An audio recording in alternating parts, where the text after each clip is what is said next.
get in touch at 087 11 103. Any progress at all in what's happening at Ardmore Studios? The Herbert Road businesses up for sale. Is it the business up for sale? Is it the land up for sale? The buildings up for sale? What? Let's try and tease out what we know so far with local TD for Sinn Féin, John Brady. Good morning, John. Good morning, Declan. How are you? Okay, thank you. I suppose at this stage, because we've been back and forward with yourself and other deputies in the county about this, I mean, basically what we want, I suppose, is that the majority shareholders, the 60-odd% shareholders, sell to another company who's interested in doing exactly the same thing, make movies, make the studios available, and I don't know if that's on the cards or not. What do you know?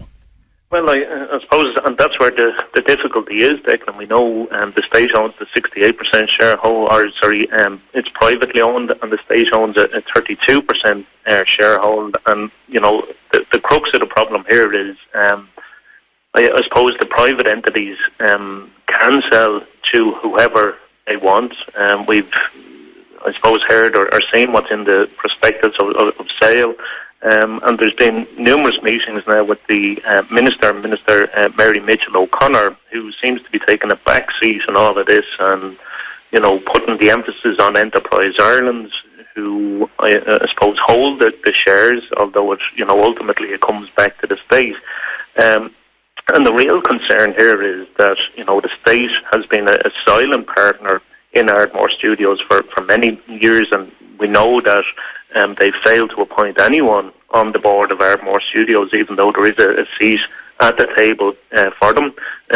And we know that Enterprise Ireland have also failed to send anyone to any meetings, going right back to you know, I think back to the 90s. So, you know, there's serious questions that still need to be answered here around the state's interest in Ardmore Studios, or certainly the lack of interest in Ardmore Studios. So the Minister, when we have met her, she keeps putting a lot of emphasis on the zoning of Ardmore Studios, and certainly there was an interesting article carried on the Journal over the weekend, where basically states that you know, developers will not be allowed to build houses on Ardmore, and that's, you know, it's a very strong statement, but certainly I think it's a very, very shallow statement, and it's something that the Minister has said all along, that, you know, she's convinced that the zoning alone nearly will save Ardmore Studios. Yeah, well, she can't really intervene on a local authority matter either. Sure she can't. I mean, basically she's just to look after the 30% and say, we are still committed 30%. It's the intentions of the current owners, and if they're going to sell to either developers in their hope, the new developers of building houses, or they're going to sell to people who will continue with the film industry in Ardmore, on the Herbert Road, and it's business as usual. That's the answer we need to get. And that's absolutely the answer we need to get. And, you know, it has to be said that the state does have the power to veto any sale that isn't in the interest of the movie and film industry. And the Minister, you know, when pushed on this issue, she said, you know, it is our intention to protect the film industry in the region. And that's where there's huge concern that, you know, she isn't talking specifically about Ardmore Studios, and we've had this, you know, discussion, herself and myself, about Ardmore Studios. What is Ardmore Studios? Essentially, it's a name. And we have a look at some of the key players in Ardmore Studios, you know, one of the shareholders, and, you know, their interest in Troy Film Studios down in Limerick. And that article, to go back to the article yesterday, on fora.ie, carried by the Journal, it says that the chairman of Troy Film Studios, Joe Devine, may make a bid for Ardmore Studios, and certainly he's within his rights to that. But that's, you know, a continuation of this conflict of interest. You know, if the you know, the chairman of Troy puts in a bid and ultimately gets control of Ardmore Studios, you know, he's going to be competing against himself. You know, one of the shareholders, Ozzy Kilkenny, who's selling his share, It's already on record. Paul McGuinness has said he felt and feels that there's a huge conflict of interest, that he is also a shareholder in Troy Film Studios in Limerick, and Siún Riley, who's the CEO in Ardmore, is also on the board of directors down in Troy as well. So there's a lot of concerns, and to bring it back to a very simplistic argument that protecting the zoning will stop it falling out of, it'll save it from being a residential development as opposed to a film studio. I suppose you have a look at other sites around Bray and around Wicklow. You have the A.O. Smith site on the Balcall Road. You have the Dell site down the other end of the Balcall Road. And ultimately, there's desire there by the owners, residential development on it.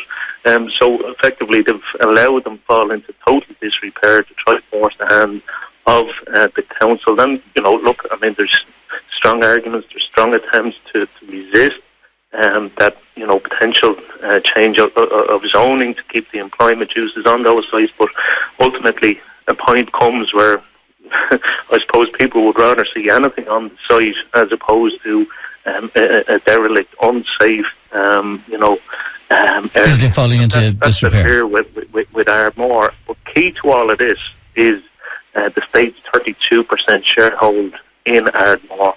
Now, myself and Deputy Pat Casey had a meeting with Siún Riley and Ozzy Kilkenny last week, and it was a very, I suppose, hot and heavy meeting. There was a lot said at it.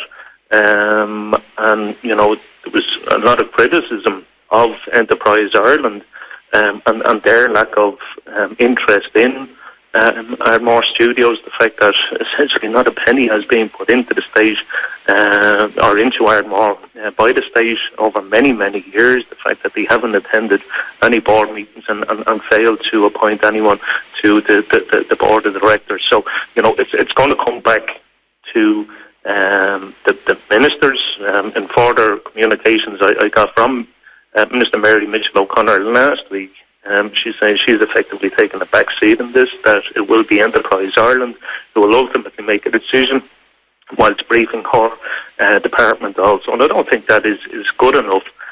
We know the benefits of having Ardmore Studios here in Bray, and to have an absentee minister with such an important, I suppose, industry under her control, and to be essentially handing it over to Enterprise Ireland to make a decision that, to ensure that the state gets the maximum return from any potential sell-off of its 32%, I don't think is good enough. Yeah. Okay, John. Listen, I can't let you go without asking you about the elephant that's in the room at the moment, being covered not just by the Wicklow Times there of last week, but also the Daily Mail today. Sinn Féin throws out 3 of its councillors. And it says within the article... The elephant in the room there, Declan, the motion of no confidence in the government. No, hold on. We're talking Wicklow here. We're talking about, it says in this article in the Daily Mail that 3 of the councillors were asked to vacate their seats, basically, that they were no longer required by Sinn Féin. These elected councillors are literally being thrown out of Sinn Féin. What's going on, John? Well, Declan, that's a matter for the Ard Corla. And for the people who elected these people. Oh, absolutely, yeah. We're talking about Jerry O'Neill, John Snell and Oliver O'Brien. Do you have confidence in them as councillors, Sinn Féin councillors in this constituency? Oh, I think all 3 are very good councillors, and this matter, unfortunately or fortunately, whatever way people want to take it, has been taken out of Wicklow. It's been dealt with by the Ard Corla. And that's where we didn't elect the Ard Corla. Hold on, John. We didn't elect the Ard Corla. The people of Wicklow elected these 3 councillors, and then suddenly Sinn Féin have some sort of difficulty with them and ask for their seats back. Yep. And look, it's been dealt with by the Ard Corla, Declan. And what about your view? Have you got a view on this? Well, look, I at this point, there's not a lot I can say, Declan, other than it's with the Ard Corla. I know that the press office, the Sinn Féin press office, has put out a statement on it. And look, I think maybe you should get your hands on so you don't know. The Sinn Féin deputy for this constituency doesn't know, and it's the Ard Comhairle who dictate things. So when you're standing for election, is everything referred back to the Ard Comhairle?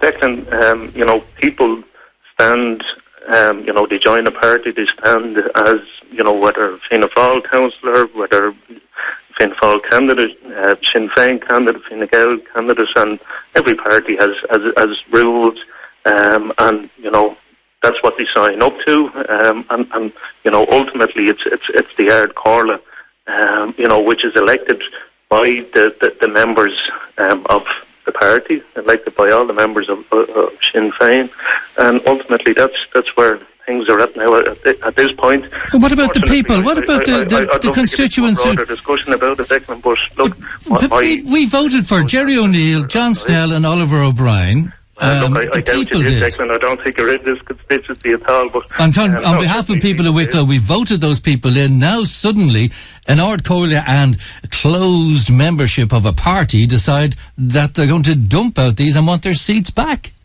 Well, Declan, look, I'm not sure what they're referring to. I mean, the Ard Comhairle, are they in? Are they in Wicklow as well? An open membership. Where's the Ard Comhairle based, and who's on it? Well, the Ard Comhairle, Declan, same as any officer board of any political party, I assume, is elected from the floor of the Ardesh, and we have our Ardesh on an annual basis. And they've got more say in the representation of Wicklow than the Wicklow voters who voted for these three councillors. We're a democratic party. Every organisation has officer boards, and as does Sinn Féin. And look, things are being dealt with by them. As I said, a statement has been issued by the press office. And look, there's an ongoing process there, and unfortunately, I'm not at a liberty to get into any broader discussion on it at this point, Declan. So, unfortunately, I'm not able to answer all your questions at this point. I'm very surprised that you, John, don't know what's going on in the county. What did those three councillors who've been in, particularly in Jerry O'Neill's case, he's been in Sinn Féin for years. What did they do wrong? I can't get into any of that now at this point. Unfortunately, I was brought on the morning show after many attempts to get on to talk about issues. That's very unfair. That's very. Excuse me. That's very unfair. Brought on to talk about Ardmore Studios. John, excuse me. You have a problem here that if you're not every day of the week talking about all sorts of issues from any part of the county, you get a hump about it, and then you accuse the radio station of not having you on the air. It comes up where splattered across national newspapers and beyond is a story involving three councillors in Wicklow who are being threatened with being thrown out of the party, and you can't talk about it. So so here is an opportunity for you to be on talking about something in the county, and you're saying you can't talk about it because you've got to consult some Ard Comhairle that's based outside the county before you can talk. Declan, don't try to put words in my mouth. I didn't say I have to consult. I said there's an ongoing process, and to ensure that due process is given to everyone concerned. I am not at liberty at this stage because of that process. So, as I stated, I was asked to come on the show this morning to talk about Ardmore Studios, and, that's it. And we would have looked very bad if I hadn't opened up the newspaper and saw, there's a story about Sinn Féin, and not asked you about it. That would have been odd, no? Well, maybe when, contacted this morning, maybe, I can tell you that it was in good faith. It was in good faith that the producer called you about Ardmore Studios because you felt a bit miffed last week, just to put it out there, that we spoke after the meeting with the minister that it was Pat Casey who was on. And you said, I was at that meeting too. I want to be included. And in good faith, you were phoned about that. You came on the air, but then going through the papers, front page of the Irish Daily Mail, could I ignore it? Okay, Declan. All right, I want to leave it at that. Okay. Maybe we can continue this discussion. When you know why three of your colleagues are being thrown out. To deal with it. All right. Okay. Sinn Féin TD, John Brady. Thank you. All right. Our number here is 087 77 11 103 is our number. Okay. Coming up, we're going to hear what's going on at the Mermaid Arts Centre. Camille Lucy Ross is coming in to talk about Big Bobby, Little Bobby here on The Morning Show. Call Declan now on The Morning Show hotline. 0818 303 103.